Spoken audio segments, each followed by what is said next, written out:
In 2006, we lost Ronnie Sox of the famous Sox and Martin racing team. It was a shock to the Mopar world, and we all realized at that moment that we were not going to have our heroes around forever. Soon wrote an editorial in Mopar Collector's Guide referencing how we needed to do a Hall of Fame for the Mopar heroes that we grew up with, to preserve Mopar history for the future generations. As the years went by, I ran into a good friend of mine, Jim Kramer, at a show, and he asked me when I was going to do a Mopar Hall of Fame. I must have looked at him with a yeah right look in my eyes. He proceeded to say, "If you don't do it, no one else will." In my heart of hearts, I knew he was right, so in 2011 I began lining up sponsors and critical people to help me pull something together that the entire Mopar community could be proud of. What we ended up with was a number of Hall of Fame induction dinners that were held Saturday night of each Chrysler's at Carlisle event from 2012 until 2018. The Mopar Hall of Fame will go forward each preceding year in the pages of Mopar Collector's Guide magazine. This is one of those recordings made on one of those incredible nights at the Mopar Hall of Fame at Chrysler's at Carlisle.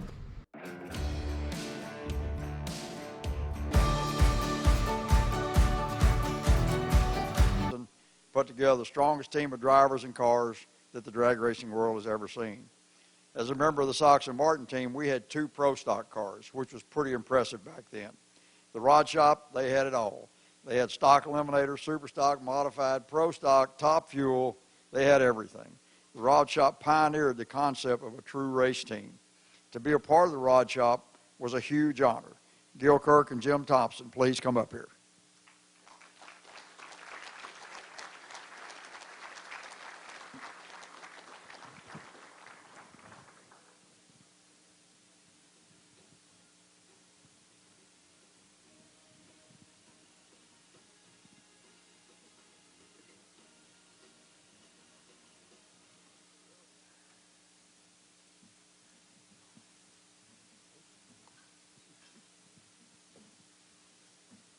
Okay, started with, I'm Jim Thompson, my friend, partner, Gil Kirk. Gil and I would start off like to thank the nominating committee or the selection or whoever was involved in the nomination of the rod shop being inducted into the Hall of Fame. Thank you, quite an honor. Started with this, all started in Marion, Ohio, the early 1960s, where I had built a building at the home I had on the farm in Marion, and I was working with 2 to 3 other 4 guys at that time, and we were doing small block engine work on the Corvettes and the Chevrolets, installing the dunt-off camshafts, ring and pinion changes. I had a P&G valve adjuster, and that became quite popular, and we were taking off some of the fuel injections. The guys didn't like those, couldn't tune them, didn't understand them, and that worked out real well. And I was racing a 60 Corvette at that time and winning a few races.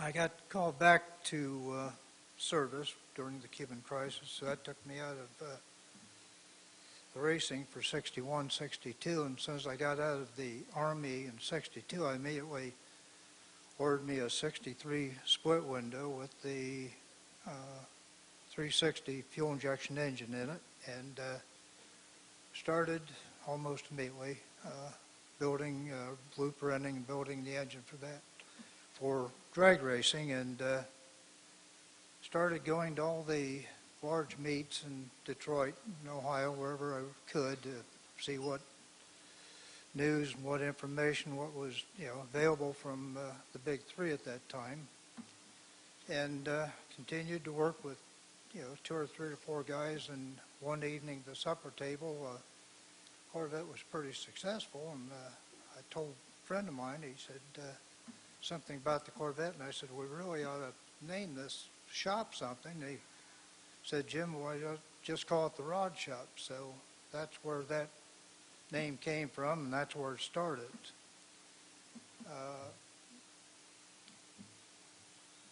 I continued to race that Corvette. Well, in 1963, I won the Nationals in Indy, and Hearst Performance sent out watches to all the class winners that year, and the only problem was they didn't pay attention. They just boxed them up and sent them out. And my watch ended up with a guy in Massillon, Ohio called Dave Copel.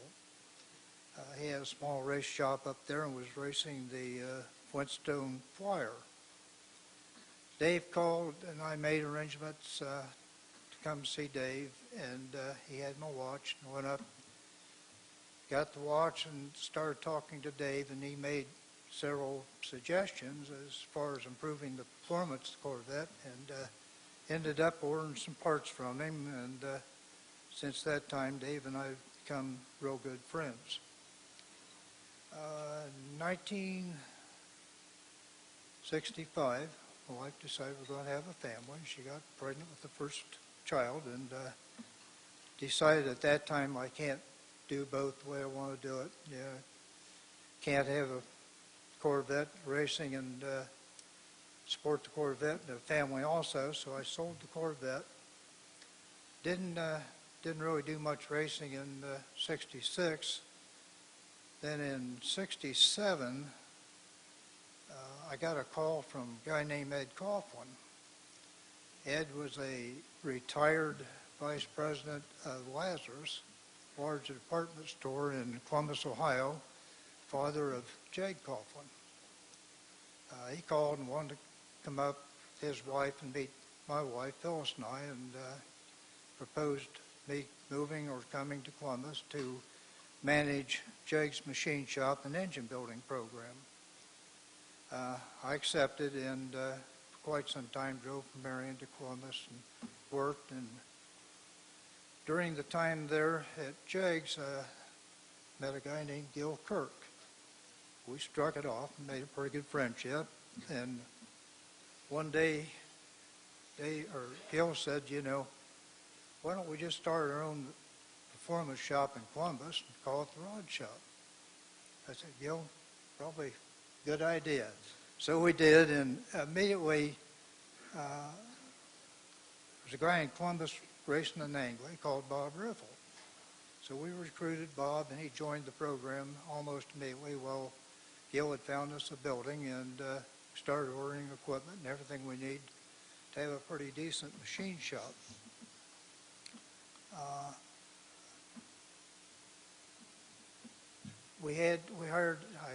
brought two of the guys working with me in Marion to Columbus, and they went to work with me at Jags, and then we hired them at the Rod Shop almost immediately.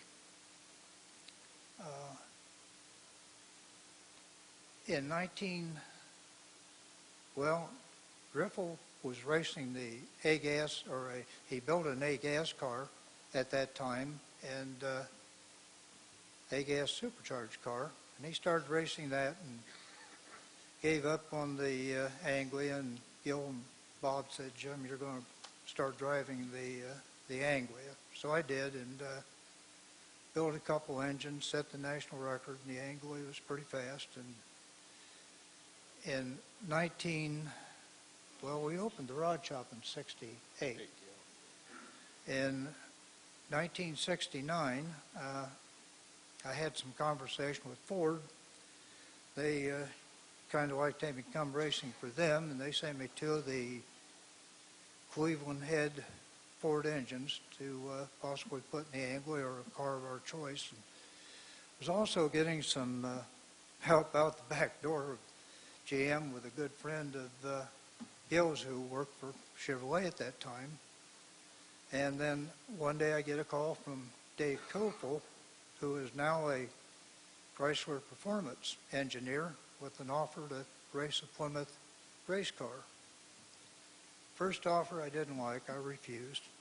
Dave said, well, what would it take to have you race for Chrysler? I told him, and sure enough, about 3 or 4 days, a week later, Dave calls back and said, I have that Plymouth race car program put together for you. I said, great, let me talk about, think about it, talk about, something with Gil on it, and did, and then with Gil's blessing, he said, sure, the Rod Shop be involved, we'll do it. So with his blessing, I accepted that and started racing a 1970 Barracuda. Car was successful, set the national record, made it to the World Finals. Broke your own record. Huh? You broke your own record. Yeah, yeah. That was what we wanted to get. The Hemis were going to supposed to take out the small blocks forever, and they did. Yeah. And The angle was wicked fast. He just some information, that first Hemi I built, I didn't know anything about the Hemi at the time, was absolutely 100% Chrysler parts. The only thing it wasn't, I think we changed, I modified the oil pan or bought an oil pan with a swinger in it and put a Hilburn fuel injection on it. At the end of 1970, get another call from Copel.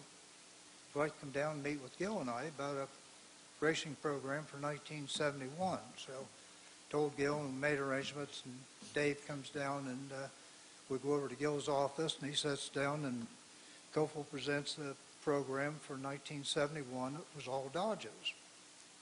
So we started the program in 71, and at that time Gil said, let's make this a true professional race team, which we did. And Gil says, I want to win, but I want a winning image, and I want everybody to look good. He said he wanted to look good, winning. So the rod shop was fortunate enough at that time to somehow Gil made arrangements or connected with a guy called Cliff Keddy. Cliff came involved with us, and he was doing the artist work, the graphic design, and working with Gil. They came up with the flag striped logo that the rod shop was their trademark at that time. We were known as the All-American Racing Team and the All-Star Racing Team, and to this day, Gil deserves a lot of credit for his forward thinking about the future as we progressed, and I was more than busy making the program work. We had several racers racing for us in 1970, and Whose motors you built? 71 we recruited Mike Fons, Dave Borkman, and Gene Dunlap. I think that was in 71. We also had Bill McGraw, Dave Connors, Gil Kirk, along with Mike Harwich, now was a Dodge. In I think this was 72, I get a call again from Dave Koppel to come to Detroit to their corporate office, and I did, made arrangements, date and time to go up and see him, and he said, come on, we're going to go see somebody, and drove over to a guy who had a Chrysler contract building the Dodge Colts. And he said, Jim, I need you to get fitted for this car. And I think at that time might have been the second car off the jig. And it was to be basically a small block test program. So it was about 80% completed. So we picked the car up, took it back to Columbus, and the rod shop team got real busy and made it into a complete race car, the plumbing and the paint, all the fuel and electric and everything else. At the same time, I was busy building two different engine configurations, small block engine configurations for the car. And we got the car done just in time for the Winter Nationals in Pomona, and took the car to Pomona, and Bob Riffle was driving at that time, and he made two passes with the car. It's just a little story about this Colt. He made two passes with this car and came back after the second pass, and I said, everything okay, going straight, handling good? Yeah, no problem. The engine seemed fine. Okay, good. I said, well, let's go ahead and turn this thing loose then. Bob looked at me straight in the eye and he says, "Jim, there's not much left." I'm speechless. We're light years away from where we needed to be. We completed that racing at that time, loaded up back to Columbus with the car, started conversation with Chrysler about, what do we do with this program, the small block program that's not the least bit competitive. Well, let us think about it. We'll get back with you. Short time later, I get a call from Kofel. Go through everything you've got. We'll go through everything we've got. We'll load up extended test session in Bradenton, Sarasota. So we did, and after about 4 days of testing, everyone was convinced we had a lot of work to do. And just a side note on that, Riff was driving again at the test station in Florida, and there was some conversation about Bob's driving, if you remember that, about his shift points. So we said, no problem, we got the instrumentation, the data acquisition in the car. We'll just after supper, back to the motel, and we'll play the tape back and see what he's doing. Well, when we reviewed the tape, to everybody's amazement except mine, Bob's shift points were almost exactly to the letter, so that ended that conversation. So again, we're back, loaded up back to Columbus. More conversation with Chrysler about what do we do with this small block program. Well, let's see. So next call I get from Kofel, bring the Colt to Detroit, no engine, bring yourself and a couple of your crew members and meet me at Diamond Racing. Okay, what's going on? Well, they're building an engine we want to use for testing purposes. Okay. So I arrive at Diamond a little bit earlier than what we're supposed to, and Cavallero and Elkins are busy working on that small block, and I'm being nosy and walking around the shop looking, and I come across to these cylinder heads, and I said, "What are these?" "Well, those goes on your new engine." Now I said, "What are they?" "W2s." I said, "What's W2? I never heard of it." Basic oval port intake, D-shaped exhaust, titanium valve, pretty good looking head. So they finished the engine that evening, and crew people had with me, myself, we put in, went to Milan the next morning testing, and after the first pass, it was quite evident and obvious that that's what we needed. I continued to test that small block program for several weeks, a couple of days a week, and we had some problems. I had a head gasket and different failures on it, and after several weeks, well, the engine was fast, and it was not to be published, as far as performance goes. And after several weeks, the thing finally expired, the heads expired, and went back to Diamond, pulled it out, and I don't know what they did with it after that, but there wasn't any more cylinder heads until they get some new castings or whatever. That ended our small block test program, and took the car back to Columbus, and Gil said, "Okay, Hemi configuration, we're going to race the car." Put a couple drivers in it, which we did. With a Hemi. Huh? With a Hemi. With a Hemi, right. Finally. That's what Gilman Killed wanted. me doing a small block. So the next thing after that, the Chrysler sponsorship ended. Gil had been working with Nationwide, had parts change in Columbus, Yeah. several stores. 220 store chain in the end, yeah. 220, Not and many. worked out a full sponsorship so we could keep racing. And one of the requisites was to have Tommy Ivo or a dragster or something. Well, that was there was a long story to that, but we were told we had to have a top fueler. Well, that pretty much killed the program. I mean, we're from Columbus, and we don't run top fuelers. So we worked out a deal with Ivo because he was running 110 match races a year. And he finally dragged into Columbus for the or the spring nationals, and he had, his eyes looked like they had 5 rings on them. He'd been run 13 races in a row. So Jim, he goes out to make a pass, and Jim and I, this pass is terrible. I think the motor blew up or something just awful. Twice he did this. I said, Jim, let's have a talk with this guy. So we sat down with him very seriously and said, look, man, you can't come around and do this around here. And I said, if you want to, you got to do something else. He said, well, I can do that if you just give me $20,000. And I said, for what? He said, well, the box, and then that's a good start. I looked at Jim and said, that's it. We're not going to be around Top Fuel much longer. Anyway, the sponsorship with Nationwide finally ended, and we continued with the machine shop, engine building.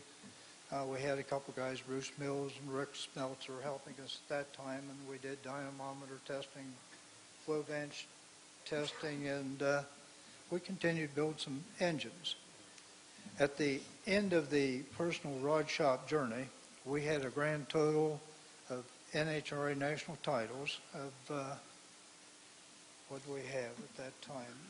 26 or something like No, I think it was more than that. Had 46. that. Total wins, I think. Yeah, national titles. IHRA Yeah. too. And in 75, Hot Rod Magazine called us the winningest team in drag racing. To this day, I'm still involved, doing just a slight amount of limited engine performance work, plus doing some air fuel management systems, and I continue to go to the races just to try to keep up with all the changes. One last note before I turn this thing over to, close and turn this thing over to Gil. All the years of racing, traveling, working 16, 20 hours a day, 7 days a week to make this program successful, as of this day, I have no regrets. Thank you.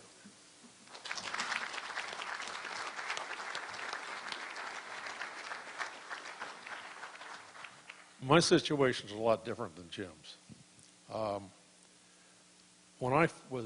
When Jim was driving across Alligator Alley with his wife in the right car and his kids sprawled along the back, running at 120 while the highway patrol chased him. And of course, they couldn't even radio ahead in those days, and he did that every time from the Army base. I was 13. So by the time I was 17, it was, guess what year? 1957. Wow, my God. Can't believe we have rock and roll and we have cars. They didn't. So I took my mom's Cadillac, went out to Northway Airport. I put a lake plug on it, of course, lake plug. And it leaked all the time. My mom kept saying, well, what's the noise? I don't know. So I went out there and I met a guy. I won C stock. So it was the most exciting thing that ever happened to me at the moment. And there was another guy there, and he had a 58 Plymouth Fury. And we knew at the time that the 58s were supposedly slower than 57s. And there were these two tri-powered fuel-injected Pontiacs that were winning everything, had won everything, wiped out all the 270 Chevys that they were running 104 miles an hour. And when I get my trophy, he's getting his. And I don't know if you guys knew Ray Christian, or if anybody here knew Ray Christian, but he was a major player in the beginning of this sport. He built transmissions, and he knew more about transmissions than anybody. He was way ahead. Wonderful guy. And then we started into other problems. So when I got along to 1968, I had this bogus idea that I was going to start a shop so that I could write off my business expenses as a business expense, which is really ridiculous, but that was the theory behind it. And the trouble is, we didn't have any money, and I was convinced that we had to have stores and warehouses and things like that. Well, we had a store, and we had a warehouse which was right behind the store, and there was the shop, and we didn't have any money, and I didn't know anything about it. I mean, I would walk by the inventory all day, back and forth, and go to, how do we owe money on taxes? What, we are $90,000 here. What's going on? Well, of course, it was wintertime, and the inventory had piled up. I knew so little. It was pathetic, really. So I thought, well, I got to get the racing team going. What had happened was when we went to all the Ohio races, there were all these fabulous cars in super stock, comp, modified eliminator, and all beautifully painted, but they're independent. Nobody really knew much about which guy was which. So I thought, well, I'm going to put together a team, and we're going to have the same paint schemes, essentially. And Jim's building the motors. So we did that. And in the early days, I didn't know how big the rod shop should be or how big the driver's name should be. There were a lot of egos flying around, certainly mine too, because I knew nothing. But we're pounding along. And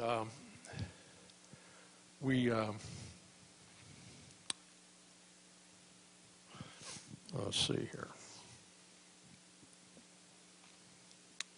I'll have to get my notes out. I'm sorry. Let me get my notes out. So we had cars in every class, and the idea was to have the rod shop name out there and have a show and go program where everything looked perfect, uniforms and all that, and where we would make a big impact. And at the end of that year, I thought this is not coming off quite right. We're getting all these accolades, but you have to walk up this far from the car to see all the detail.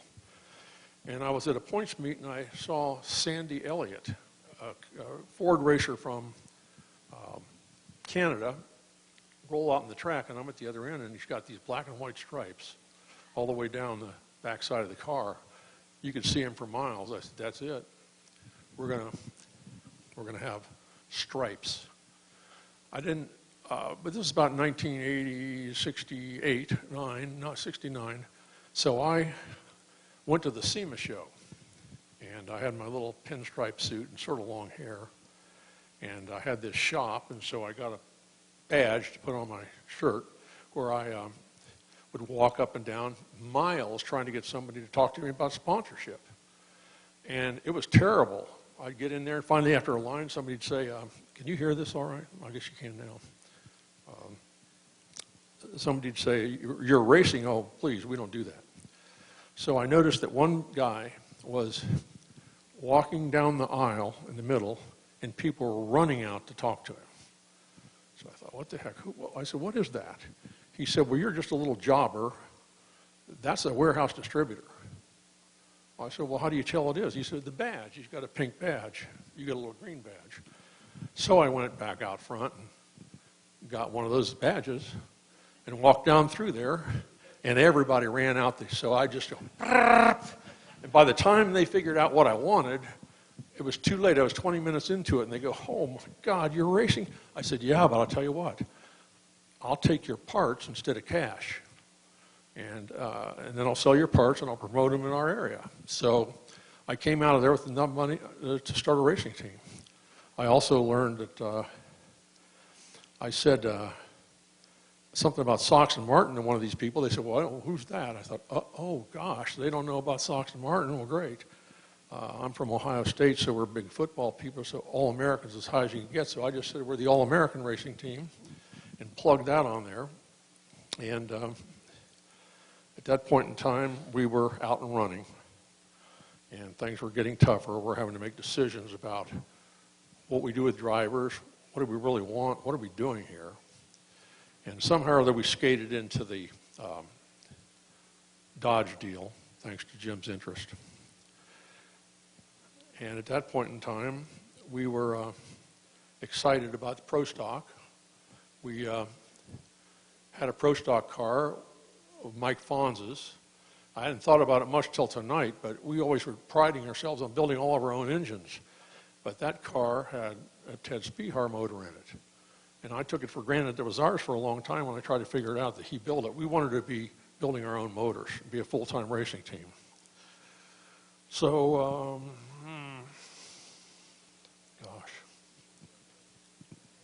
Yeah, I'm okay. And then we went off into that year swinging at the fences.